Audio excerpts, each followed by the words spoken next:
నమస్కారం గురుగారు. నమస్కారం అండి స్వప్న మేడం గారు. గురుగారు, మీరు మాకున్న ప్రతి సమస్యకి కూడా కేవలం వేద మంత్రంతో మనకి పరిష్కారం తెలియజేస్తూ వస్తున్నారు. రెస్పాన్స్ అయితే చాలా బాగుంది గురుగారు. చాలా మంది కామెంట్స్ చేస్తున్నారు, కాల్స్ కూడా చేస్తున్నారు అనమాట. ఇంతకు ముందర మనం అందం గురించి ఒక వీడియో చేసాం గురుగారు. అందంగా కనపడాలి అంటే ఎట్లాంటి ఏ మంత్రాన్ని జపం చేసుకోవాలి అని మీరు ఆల్రెడీ ఒకసారి తెలియజేశారు గురుగారు. సో దానికైతే చాలా మంది పాజిటివ్గా రెస్పాండ్ అయ్యి ఎన్నో కామెంట్స్ పెట్టారనమాట. ఈ మంత్రాన్ని ఎలా చేసుకోవాలని, అట్లా అని ఇట్లా అని, ఇంకా దాని గురించి చాలా కుతూహలంగా ఉన్నారు. సో ఆ అందం కోసమే ఇంకొకసారి నేను అడుగుతున్నా గురుగారు. అప్పుడు వచ్చేసి మీరు మంత్రంగా తెలియజేశారు కదా, అసలు అందంగా ఉండటం కోసం మీరు కిందటిసారి కూడా ఒకసారి చెప్పారు కానీ మనం డీటెయిల్ గా దాని గురించి వెళ్ళలేదు.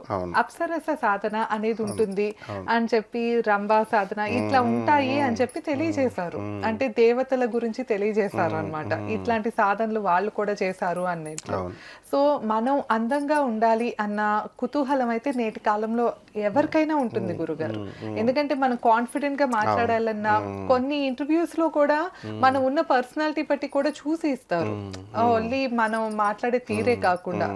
సో ఆ కాన్ఫిడెంట్ బిల్డ్ అవ్వాలన్నా మనం అందంగా ఉండాలి అంటే ముందు ఫేస్ లో వర్చస్సు తేజస్సు ఉండాలి. సో వీటి కోసం ఏదైనా సాధన అంటే మీరు అప్సరస సాధన అని తెలియజేశారు కదా, సో దాని గురించి మన ప్రేక్షకులకి క్లియర్ గా ఒకసారి చెప్పండి గురుగారు. తప్పకుండా అమ్మా.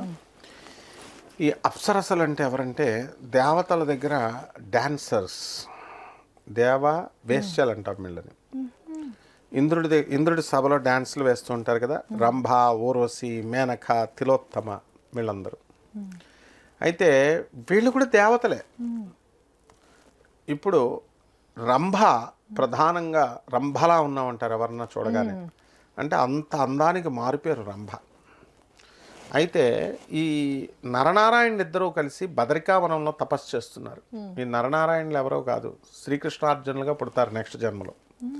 పుడితే వీళ్ళ తపస్సును భగ్నం చేసేయడం కోసం ఇంద్రుడు ఏం చేస్తాడు, మామూలు మనుషులు అనుకొని వీళ్ళ దగ్గరికి రంభను పంపిస్తాడు. రంభను పంపిస్తే రంభ ఎంత డ్యాన్సులు వేసినా ఎంత ఇచ్చేసినా, నరనారాయణులు వాళ్ళు ఏకంగా దేవుళ్ళు, వాళ్ళు ఎందుకు ఇచ్చేస్తారు, మానవ రూపాల్లో ఉన్న వాళ్ళు ఋషికుమారుల్లా ఉన్నారు, వాళ్ళు అసలు టెంప్ట్ అవ్వరు, కన్నెత్తి చూడరు. అయితే రంభకు బుద్ధి చెప్పాలన్న ఉద్దేశంతో నారాయణుడు అంటే శ్రీకృష్ణుడు ఏం చేస్తాడంటే తన ఊరువులు అంటే తొడల నుంచి ఇలా తీస్తాడు, ఒక స్త్రీని పుట్టిస్తాడు. ఆ స్త్రీ పుట్టించి ఆమె రంభ కంటే బ్రహ్మాండంగా డ్యాన్స్ చేసి రంభ కంటే చాలా అందంగా ఉండేసరికి రామ కళ్ళు తిరిగి పడిపోద్ది అనమాట. అందుకని ఊర్వశి అంత గొప్ప అందగత్తె. అలా రంభ, ఊర్వశి, మేనక. విశ్వామిత్రుడు కౌశికుడు అనమాట. ఫస్ట్ ఆయన తపస్సు చేస్తున్నాడు, కఠోర తపస్సు చేస్తుంటే విశ్వామిత్రుడు అవ్వబోతుంటే అప్పుడు ఆయన తపస్సును భగ్నం చేయడానికి మేనకని పంపిస్తాడు. మేనకకి ముందు విశ్వామిత్రుడు పడడు. ఆ తర్వాత ఆమె సేవలు చేసి పరిచర్యలు చేసి ఆమెకి లొంగిపోతాడు విశ్వామిత్రుడు.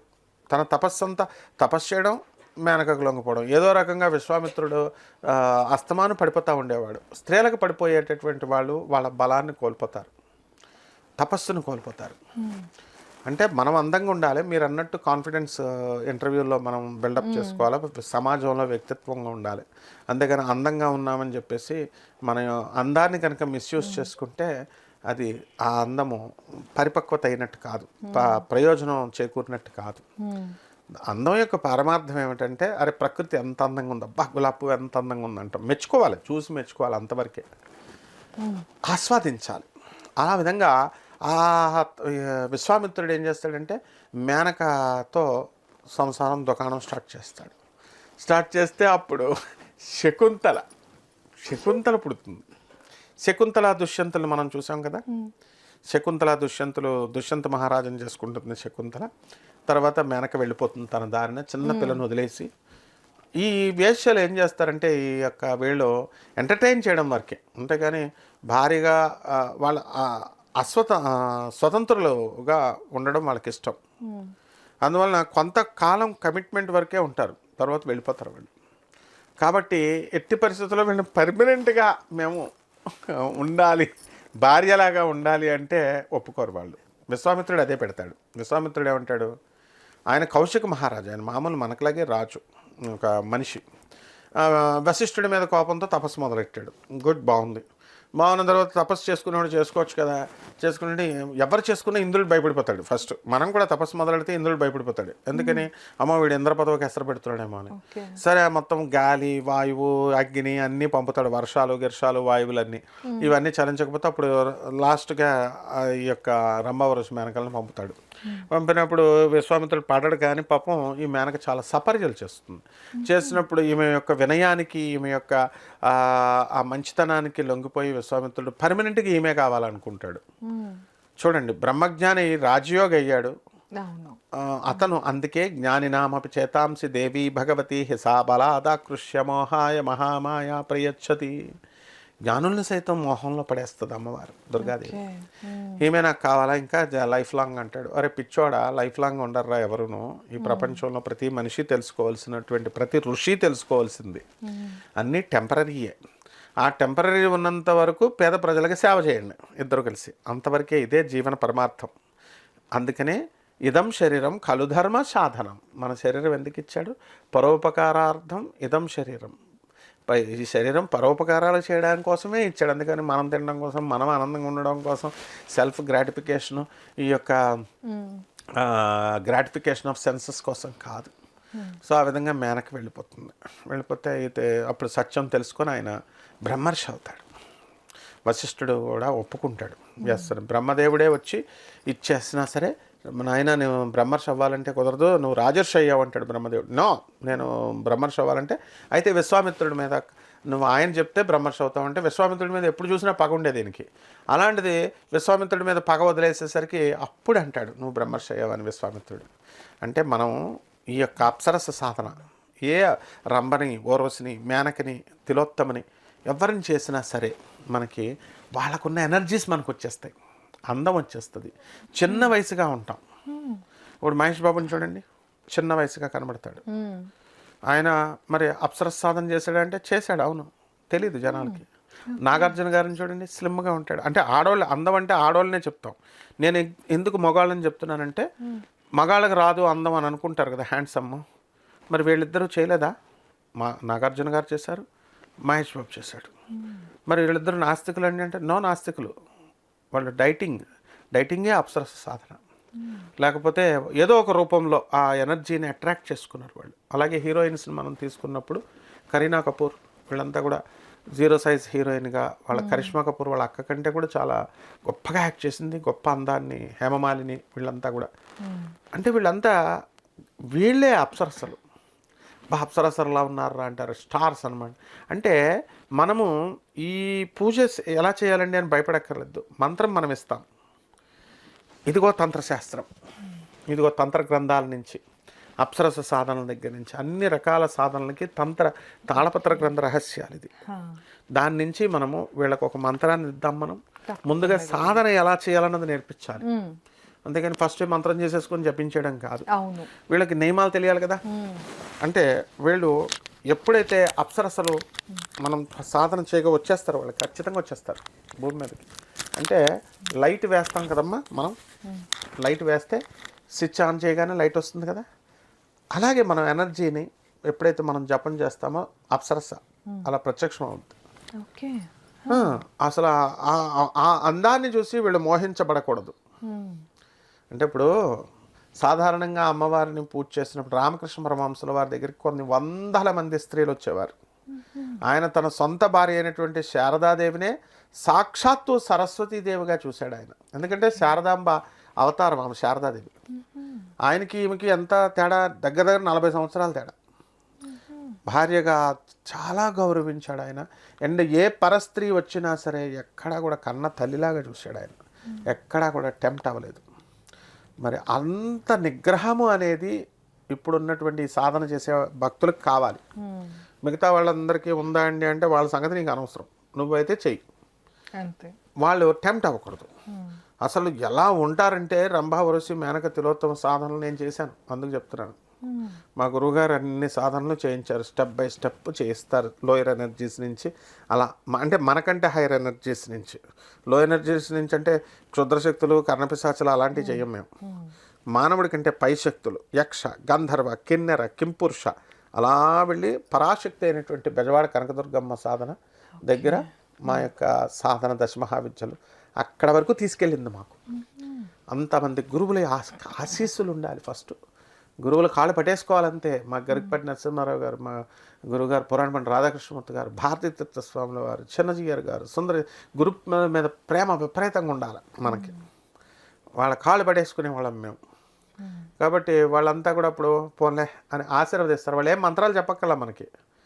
ప్రేమగా గురువు ఎప్పుడు నెత్తెక్కిచ్చేసుకుని నేను రా బాబు అని అంటారు. గురుగారు నమస్కారం అండి అని కాళ్ళు పెట్టేసుకుని అంటారు. అదే ఆశీర్వాదం. అంతేగాని మనం ఏమనుకుంటాం, అయ్యి ఓబోయ్ గురుగారు ఎరా అవునావా, ఏం చేస్తున్నావు, అన్నం తిన్నావా, బాగా చేసి ఉన్నావా, అలా అడగరు గురువులు. ఇప్పుడు మా గురుగారు గరికపాటి నరసింహారావు గారు మాకు కనబడతారు చట్నీస్ హోటల్లో. ఒకసారి వాళ్ళ ఆవిడ గారు శారద గారు ఆయన అంటున్నారు, గురుగారండి నమస్కారం అండి అని కాళ్ళు పెట్టేసుకున్నాను. మౌనమైనా అంటారు. గుర్తు చేస్తాం, గురుగారు మనం శంకరమఠంలో గురుగారు అక్కడ కలిసాం, మనం భారతీ తీర్థస్వామి వారి దగ్గర వచ్చినప్పుడు గురుగారు మేమే గురుగారు మిమ్మల్ని పిలిచింది అప్పుడు అంతా. అవును రా కరెక్ట్. వాళ్ళ శారదమ్మ గారికి మా తల్లి ఆవిడకి చెప్పారు అవును అని. అంతే ప్రేమ. అంతేగాని ఇంకా అప్పుడు మిగతా వాళ్ళు నాకు కూడా ఆడవాళ్ళు కొంతమంది వచ్చారు, ఫోటో దిగుదామా మా గురుగారితో, మీ గురుగారితో అన్నారు. దిగితే మా గురుగారు ఏమన్నారు, దిగండి అంటారు. మనకెందుకు, మన గురుగారే మన మనిషి అయినప్పుడు ఫోటోలు ఎందుకు మనకి. గురువు మీద ప్రేమతో మనసులో ఉండాలి. మొన్న నాకు 2 రోజుల క్రితం గరికపాటి నరసింహారావు గారు కళ్ళకు వచ్చారు. నేను ఎంతో డిప్రెషన్లో ఉంటే మా గురువు గారు మంచి పట్టుకొని పంచి కట్టుకొని ఒక ఇంట్లో ఆయనకి గురు పూజ చేస్తున్నారు. అందరూ పాదపూజ చేస్తున్నారు. అందరూ చేస్తుంటే నేను వెళ్ళి తర్వాత గురుగారు కాళ్ళకి నమస్కారం పెట్టారంట. అన్నారు, ఆశీర్వదించారు, అయిపోయింది. అంతే గురువు అనుగ్రహం. అంటే ఈ రంభావరోసి మేనలు కళ్ళకు రాకూడదు, గురువుగారులు రావాలి. రంభావరోసి మేనకలు ప్రత్యక్షం అవుతాయి మనకి. టెంప్ట్ అవ్వకూడదు మనం, తల్లుల్లా చూసుకోవాలి. తల్లుల్లా చూసుకున్నప్పుడు అవి వాళ్ళు ఆశీర్వదించి వెళ్తారు. దీనికి అర్జునుల వారిని మనం మెచ్చుకోవాలి. అర్జునుల వారు ఇంద్రుడు పిలుస్తాడు. ఇంద్రుడు పిలిస్తే వ్యాసుల వారు వెళ్ళిన ఆయన అంటారు, ఇంద్రలోకం వెళతాడు. ఈ రంభావరోసి మేనకలు వస్తారు. ఊర్వశి మనసు పడుతుంది. మనసు పడినప్పుడు అర్జునుల వారు ఏమంటారు, తప్ప అమ్మ, మీరు తల్లితో సమానం అంటే ఏమిట్రా, నేను నీకు తల్లితో సమానం, మీ మానవుల్లాగా మా బంధాలు ఉంటాయి అనుకుంటున్నావా, మేము దేవ వేశ్యలం, మేము బంధాల్లో ఉండాం, మేము ఎవరికి తల్లులం కాదు, ఎవరికి పెళ్ళాలం కాదు, మా ఇష్టం, మేము దేవ వేశ్యలం అంటాడు. అయినా సరే నా ఎథిక్స్ నాకు ఉన్నాయమ్మా, నేను పాటించాలి అంటే పోరా నువ్వు నపుంసకుడైపో అని చెప్పించేస్తుంది. అయితే ఆమె ఇచ్చినటువంటి వరము, ఆ నపుంసకుడైనటువంటి వరము ఎప్పుడు ఉపయోగపడిందంటే అజ్ఞాతవాసం చేస్తున్నప్పుడు, అర్జునుల వారు బృహన్నలుగా ఉన్నప్పుడు ఉపయోగపడింది. అలా అప్సరసలు ఎప్పుడు కూడా మనకు హాని చెయ్యవు. అవి వాళ్ళు ఇచ్చే వరాలు, శాపాలు కూడా మనకి మంచి వరాల్లా మారతాయి అన్నమాట. కాబట్టి మామూలుగా అమ్మవారు పూజ చేసుకున్నట్టే పూజ చేసుకోలేం. మెనకాయ నమః, ఓం ఊర్వశ్యై నమః, ఓం రంభాయై నమః, ఓం తిలోత్తమాయై నమః అంటూ చేసుకోవాలి. ఎవరో ఒక దేవతని చేసుకుంటే వీళ్ళందరూ ఒకటే బ్రహ్మతత్వం. వీళ్ళు కూడా అమ్మవారులే, ఏ డౌట్ అవసరం లేదు. అణువు పరమేశ్వరి స్వరూపం, హ్రీం శక్తి స్వరూపం. బెల్లం ముక్క నివేదన పెట్టండి. వాళ్ళు చాలా శాంత స్వరూపులు. యక్షిణీలకు కోపం ఉంటాయి కానీ ఈ అప్సరసలకు కోపం ఉండవు. వీళ్ళు చాలా ఆశీర్వదిస్తారు. ఒకటేంటంటే మనం వాళ్ళని చూసి మనసు పాడేసుకోకూడదు. ఎందువల్లంటే మగవాళ్ళు మగ సాధన చేయమంటాం, ఆడవాళ్ళని ఆడదేవతలకు చేయమంటాం. ఎందుకనంటే మగ వెంకటేశ్వర స్వామికి, మగవాళ్ళు వెంకటేశ్వర స్వామి కృష్ణుడికి ఇలా చేసుకుంటే క్షేమం, ఆడవాళ్ళు ఏమో లలితాదేవి లక్ష్మీదేవి ఇలా చేసుకుంటే క్షేమం. ఎందువల్లంటే మనం సాధన చేస్తున్నప్పుడు ఒక రకమైనటువంటి ఆ యొక్క విగ్రహమా లేదా ఆ యొక్క పటం మీద మనకి మోహం కలుగుతూ ఉంటుంది. రోజు చేస్తున్నప్పుడు ఆకర్షణ. చాలామంది పూజ చేస్తున్నప్పుడు, అందుకనే కదా రావణాసురుడు అంత పెద్ద పులస్త్య బ్రహ్మ మనవడై ఉండి కూడా పార్వతీదేవి మీద మోహపడతాడు వాడు. సీతాదేవి సాక్షాత్ జగన్మాత అయినటువంటి లక్ష్మీదేవి అని తెలుసు వాడికి, కావాలనే తీసుకెళ్ళాడు సీతాదేవిని, తన మరణం కోసమే తీసుకెళ్ళాడు అనమాట. అంటే ఆ మోహం ఇది తగ్గించుకోవాలి. ఇలా జితేంద్రియ ఉన్నటువంటి వాళ్ళందరూ కూడా ఈ సాధన చేసుకోవచ్చు. చాలా ఇది అమ్మవారు సాక్షాత్ దుర్గాదేవిని ప్రసన్నం చేసుకోవాలంటే కొన్ని సంవత్సరాలు పడుతుంది. వీళ్ళు జస్ట్ నెలల్లో మనకు అయిపోతారు, 40 రోజుల్లో వచ్చేస్తారు, మన పక్కనే కూర్చుంటారు. మంత్రం చెప్తారా గురుగారు? మంత్రం మనం ఏం చేద్దామంటే ఈ యొక్క ముందు ఫస్ట్ వీడియోలో మనము చక్కగా వీళ్ళని ప్రిపేర్ చేద్దాము. ఈ యొక్క సాధనకి ప్రిపేర్ అయిన తర్వాత ఇంకా ఎంతమంది కామెంట్లు పెట్టాలి మనకి, ఏమన్నా గురుగారు మేము నేర్చుకుంటామని. ఆడవాళ్ళు చేసుకోవచ్చు, మగవాళ్ళు చేసుకోవచ్చు. ఈ అప్సరస సాధన మగవాళ్ళు కూడా చేసుకోవచ్చు. ఏమిటి లాభాలు ఏమిటంటే ఆ ఎనర్జీస్ అన్నీ వీళ్ళకి వచ్చేస్తాయి. అంత అందం వస్తుంది, అంత యవ్వనంగా కనబడతారు. ఎంత వయసు వచ్చినా సరే చిన్నగా కనబడతారు. తర్వాత అంత వయస్సు, ఎనర్జీస్, ఆ తర్వాత ఆ అందము, ఆ తెలివితేటలు ఇవన్నీ వస్తాయి, అదృష్టము అన్నీ.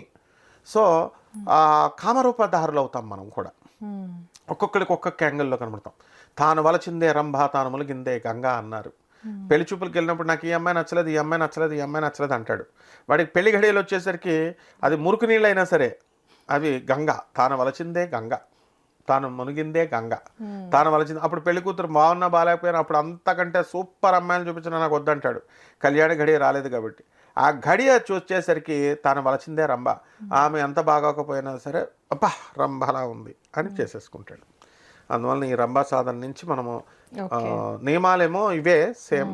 ఇది మంచిగా తలంటి స్నానం చేసి జాగ్రత్తగా శుభ్ర వస్త్రాలు ధరించి కలసం పెట్టుకొని జపం చేసుకోవాలా, లక్షలు జపం చేసుకొని ఆ తర్వాత మనకి దాని నుంచి వీళ్ళు బెల్లం నైవేద్యం, పాయసాన్ని నివేదన, సాంబ్రాణి, గుగ్గుళము, హారతి వెయ్యాలి. మన భక్తులు ఇంట్రెస్ట్ని టెస్ట్ చేద్దామని మనం టీచర్లం కదా, పోనీ చెప్పేద్దాము. ఒక మంత్రం ఇందులో డిఫరెంట్ లెవెల్స్ ఉంటాయి. First class, second class, third class, ఎలాగైతే 10th క్లాస్, ఇంటర్ అలా లెవెల్స్ ఉన్నాయో ఆ లెవెల్స్ వైజ్ ఫస్ట్ లెవెల్ ఇద్దాము. 6 లెసన్స్ ఉంటాయి ఇందులో. ఈ 6 లెసన్స్లో ఫస్ట్ లెవెల్ మంత్రం ఇద్దాం వీళ్ళకి. ఓం హ్రీం క్లీం క్లాం తిలోత్తమాయై నమః. ఈ యొక్క మంత్రాన్ని కనుక 108 సార్లు వీళ్ళు జపం చేసుకుంటే నిత్యము బ్రహ్మాండంగా 40 రోజులు సరిపోతుంది. ఇప్పుడు వాళ్ళు ఇంకా ఇంట్రెస్ట్గా మనకు కామెంట్స్ పెడితే ఇంకా నెక్స్ట్ లెసన్ చెప్దాం. First lesson, second lesson, 6 lessons ఉంటాయి. ఈ 6 లెసన్స్లో మంత్రాన్ని మరొకసారి తెలియజేయరా గురువు? ఓం హ్రీం క్లీం క్లాం తిలోత్తమాయై నమః. ఈ మంత్రాన్ని జపం చేసుకుంటే సరిపోతుంది. సో విన్నారు కదండి, అప్సరస సాధన గురించి గురుగారు ఎన్నో విషయాలు మనకి తెలియజేశారు. మరిన్ని వీడియోలో ఇంకా చాలా విషయాలు తెలుసుకుందామండి. ధన్యవాదాలు. నమస్కారం. నమస్కారం.